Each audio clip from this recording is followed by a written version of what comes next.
Hello everyone and welcome back to my YouTube channel or welcome back to a new episode of my F1 2020 My Team Career Mode for episode number 5 for the Spanish Grand Prix today.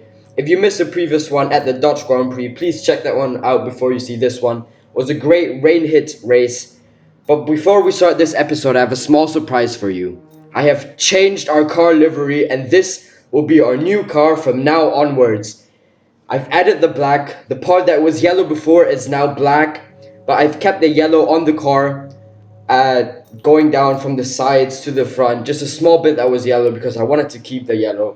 Here, another camera angle so we can see the car livery better than before. I love the new car livery. It looks great. It looks way better than the old one. I actually like the old one, but seeing this now, it just looks great. The black in the middle with the small detail of the yellow just looks great. Yeah, I wanted to keep the yellow, but this will be our car livery for the rest of the season or from now onwards. And yeah, I can't wait to race with this great livery in the Spanish Grand Prix. And now we'll just skip through the calendar, come to the 7th of May to the Spanish Grand Prix, check the final tire allocation and jump straight into qualifying.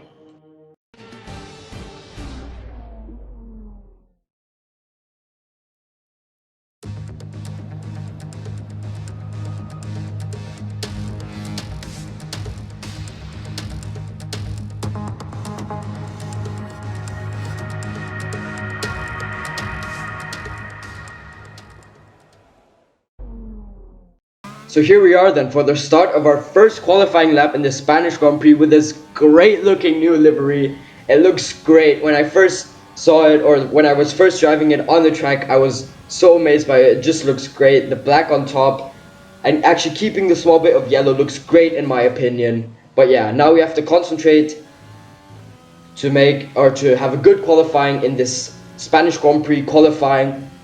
I said in the episode before, I think our car will handle better around this track, will suit this track more, because it's a bit more downforce you have to have in this track. So yeah, the first run of qualifying was good, but not great, so we run across the line, and it is P7 currently, still a lot to improve, but we still have 2 more laps to go. So here we are then for the start of our second flying lap in this qualifying session. We're currently all the way down in P21, even behind our teammate Nick De Vries. So still a lot to do in this qualifying session, still to step up. But yeah, there's still a lot of time to improve, and the car feels great. Through the practice sessions, the car felt great and was actually really competitive, so I'm still pretty optimistic about this qualifying session. A lot of areas in the lap where we can improve. As we come to the end of the first second, we already gained 1/10, and now we come to the end of the lap, gain even more, but there's still a lot more to gain. But this was a good lap now across the line, and we jump up to P18, but still a few areas to improve for the final run in qualifying. But as I wanted to start my final run in qualifying, as you can see, Max Verstappen is right behind us and he's slipstreaming us.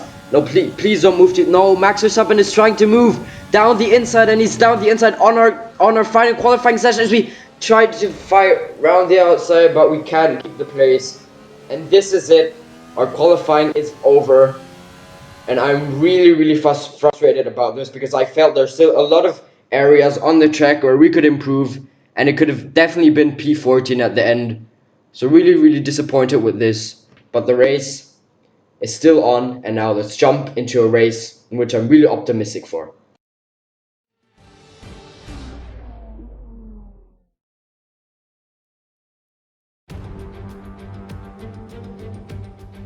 Welcome along then to what promises to be another fascinating Spanish Grand Prix, a race which saw Max Verstappen win on his first ever appearance with the Red Bull team in 2016.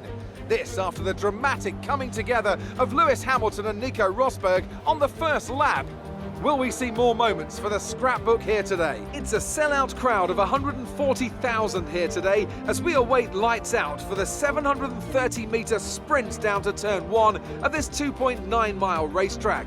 Overtaking is challenging through these 16 corners, but there's still a lot of high-speed excitement to be found, including the flat-out turn 3 and the terrifying blind right of turn 9. With me today, of course, is Anthony Davidson. Now, let's talk about Sergio Perez. As ever, the threat of unreliability is never far away, and indeed they'll be starting out of position today due to a power unit component change.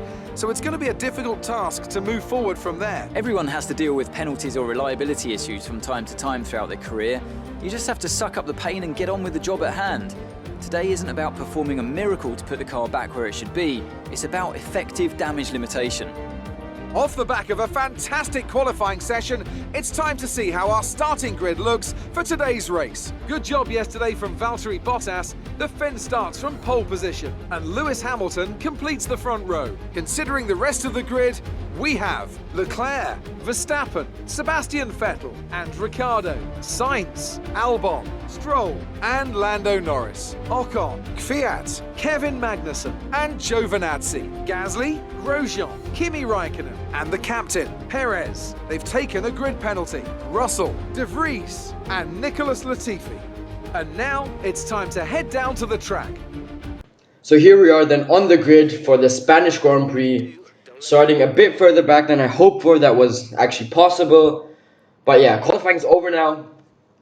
And the race is now ahead of us. And we'll try to do our best to get as far up as we can as we wait for 5 red lights for the Spanish Grand Prix.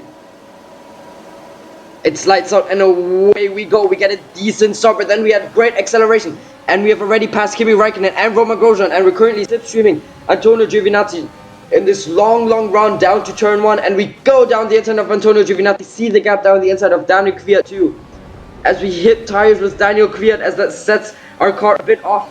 But there's Daniel Kvyat trying to go round our outside, but we've kept the position round the outside of Daniel Kvyat, and we're up into P13. As he thought of a little look round the outside, but thought better of it, and didn't decide to try and make that move out. We see the gap down the inside of Esteban Ocon, and we dive down the inside of Esteban Ocon.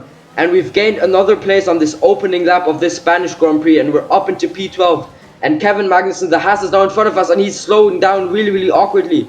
So there might be a chance of trying to overtake Kevin Magnussen too, down this slight back straight. As we gain Kevin Magnussen, he's already going defensive to the inside. We're going to try to go round the outside, but he sends one to the inside of Lando Norris.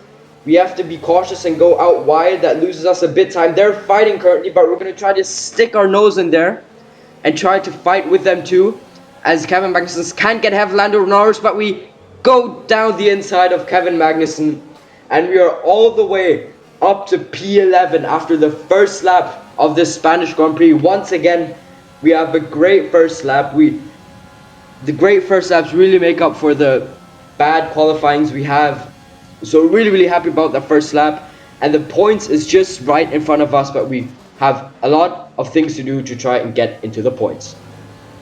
But as we move to the end of lap 3, and as you can see, we're still in touching distance with Lando Norris, and we have the DRS on Lando Norris, but we're not really gaining enough down the straights, which is kind of frustrating. We both have the Renault engine, but probably we are carrying a bit more downforce, which makes us a bit slower down the straights, which is really frustrating, as Jeff, our engineer, asked us to pit on lap 8.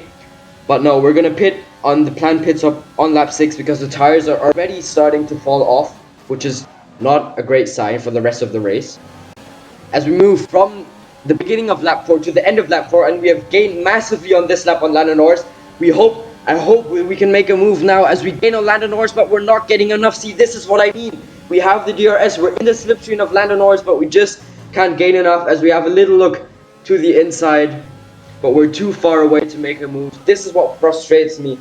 We're always so close to Lando Norris, but we're not really gaining enough down the straights. He just has great speed down the straights, but yeah, there's still a lot of laps to go, so the hope has not died yet for the points.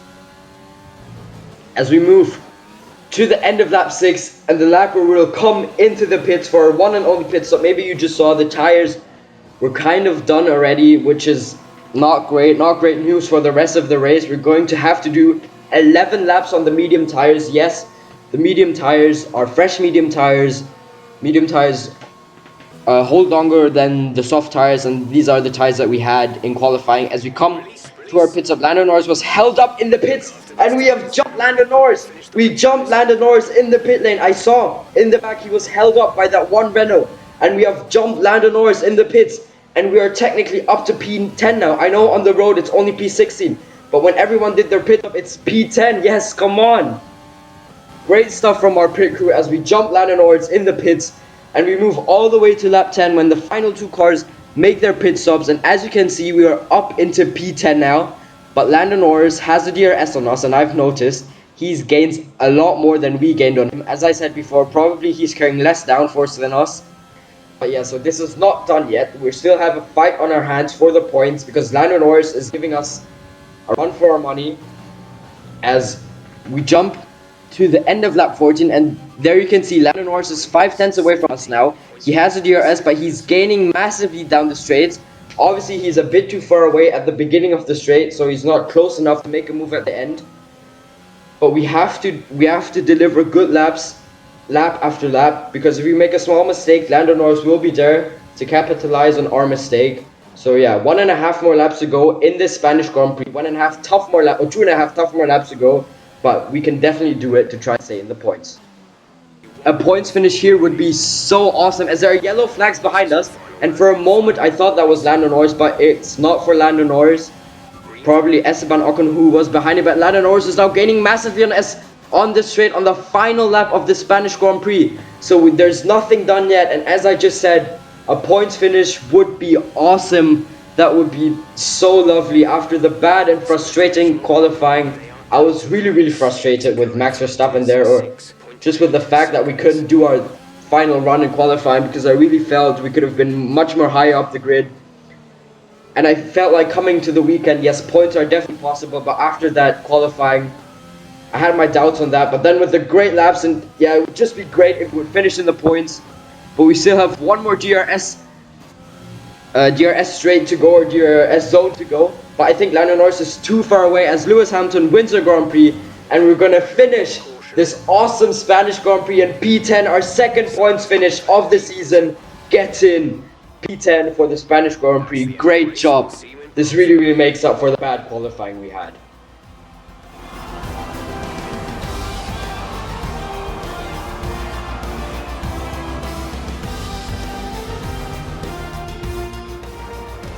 The Mercedes team pulled out a fantastic performance today. They should be proud. And talk to me. What do you think it was that sealed the win for them? I think that smart tyre management on track and very smooth driving definitely assisted in their victory today. That combination meant they got the absolute maximum out of their tyres at all times. So after a magnificent race, we can now see the drivers making their way to the podium. Once again, it's the Silver Arrows who take top spot. A well-earned victory for Mercedes.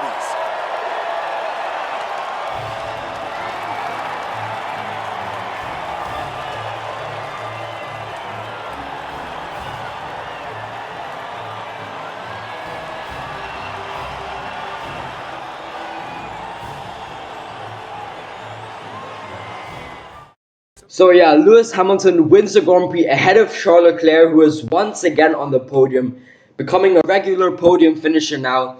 But we end up in the Spanish Grand Prix in an awesome P10. I'm really happy with that result. Yeah, really happy with that P10. As we check where our teammate finished in P18, great job from him too. And as you might have seen before, we were driver of the day. And in the constructors, we get closer to AlphaTauri. P7 is the goal for the end of the season, so really happy with this. Yeah, as I just said, the goal for the season is to finish in P7 of the Constructors' Championship. If we would finish in P7, sorry, of the Constructors' Championship, that would be awesome. That's the goal for the season. But P10 for the Spanish Grand Prix is so awesome. I'm so happy about that. I had the hope of scoring points in this Grand Prix, or in this weekend, coming into the weekend. And scoring points in the end just makes me really happy. We get closer again to AlphaTauri, who are currently in P7 in the Constructors. But now we have, as you can see, enough money, or 4.5 millions. And I thought it's time to upgrade maybe one of our facilities. But I didn't want to go in with and purchase something which costs a lot. But I thought the engine is definitely one of the most important components of this game. So I went on to purchase the quality control of the engine facility, which basically means the chance that engine update will fail, get slower. And here you also have driver perks, a social media team, power mapping, media coaching, and development feedback. And I'm gonna purchase a perk on power mapping, which reduces the engine wear by 10%. So yeah, I hope you enjoyed this episode as much as I did. If you did so, please smash that like button. Thank you very, very much for watching. See you next time. Goodbye.